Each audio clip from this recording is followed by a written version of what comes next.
संजना को हैरान देखकर इंद्रजीत ने मुस्कुराते हुए कहा, मैंने तुम्हारे कंपटीशन देखे हैं। पानी में तुम्हारी स्मूथ एंट्री के साथ टेम्पो पर भी अच्छी पकड़ है।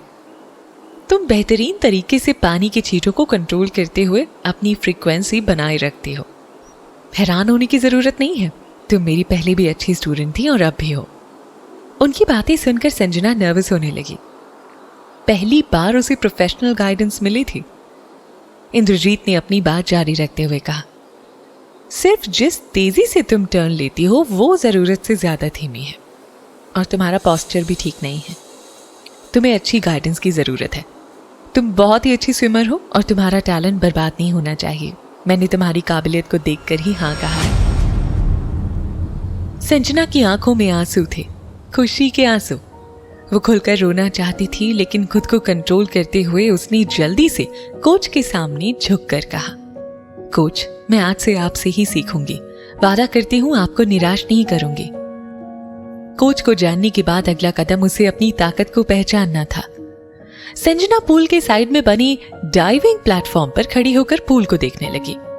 उसने दोनों हाथों को सामने की तरफ सीधा किया और प्रणाम करने वाले पोस्चर में दोनों हाथों को आपस में जोड़ा। फिर गर्दन को झुकाकर किसी तीर की तरह पानी में छलांग लगा दी और मछली जैसे तैरने लगी। इंद्रजीत उसे गौर से देख रहे थे।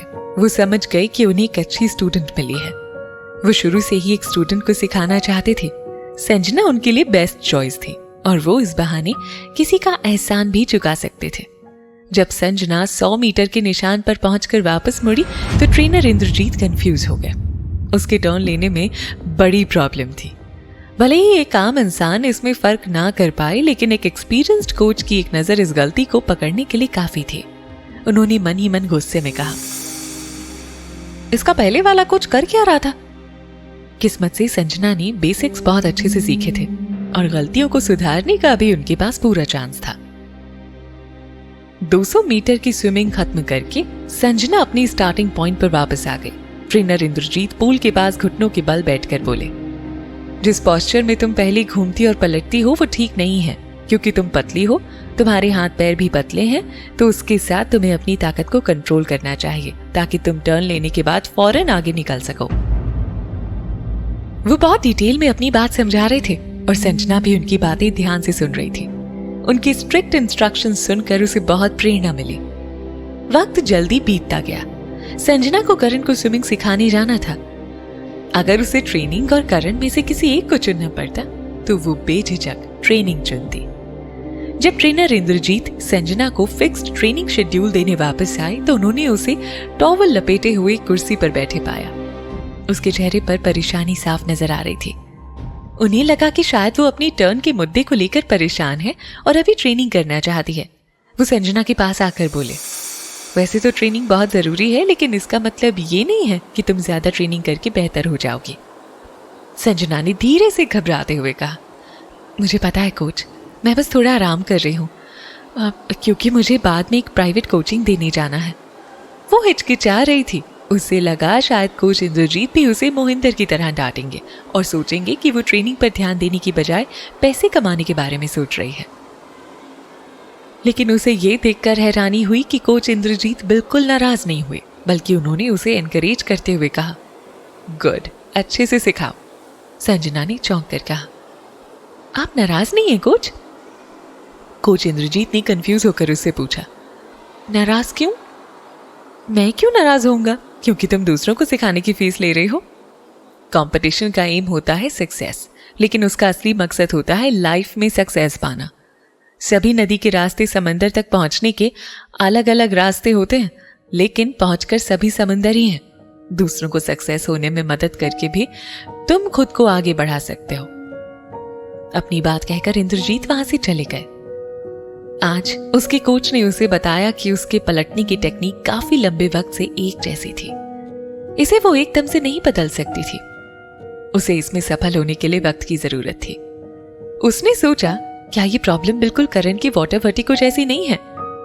अगर वो करण को वाटर वर्टिको से उभारने में मदद कर सके तो ये करण की पर्सनल सक्सेस के साथ साथ उसकी भी सक्सेस होगी।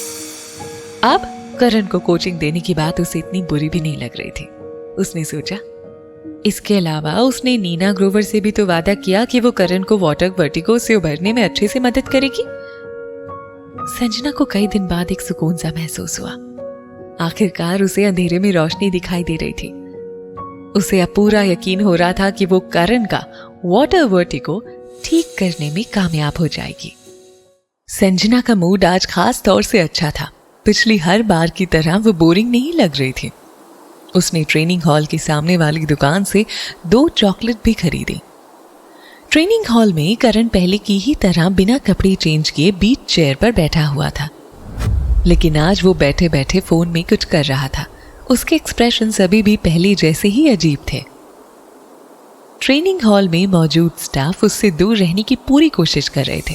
तभी अपने हाथ में चॉकलेट लिए संजना अंदर आई। करण ने तिरछी नजरों से उसे देखा और फिर अपने फोन में लग गया। संजना को ऐसा फील हुआ जैसे उससे दोबारा पहले जैसा ही बर्ताव किया गया है। उसने चुपके से अपने होठों को दबाते हुए करण के पास बैठकर एक चॉकलेट अपने मुंह में रखी और दूसरी चॉकलेट उसकी तरफ बढ़ा दी। करण ने अपनी आंखें ऊपर उठाई। इससे पहले कि वो कुछ समझ पाता, उसे मीठी सी कुछ चीज अपने होठों को छूती हुई महसूस हुई। जैसे ही उसे समझ में आया कि वो क्या है, उसने कुछ बोलने के लिए अपना मुंह खोलना चाहा, जैसे वो कहना चाह रहा था, क्या कर रही हो तुम? वो संजना को डांट कर उसे चॉकलेट अपने मुंह से हटाने के लिए बोलना चाहता था, लेकिन जैसे ही उसने मुंह खोला, संजना ने आधी से ज्यादा चॉकलेट उसे खिला दी।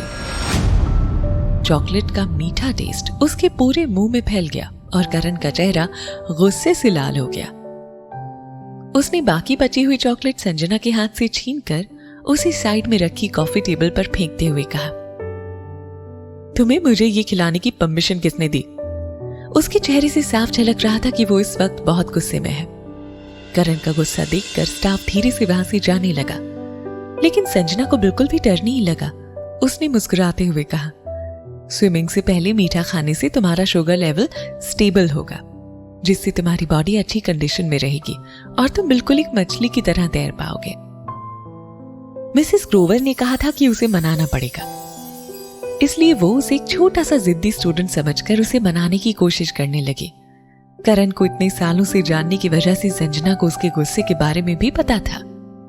उसे सच में मनाने के लिए संजना को ऐसा ही बर्ताव करते रहना था। आखिर पहले भी तो ऐसा ही करके उसने करण के दिल में जगह बनाई थी।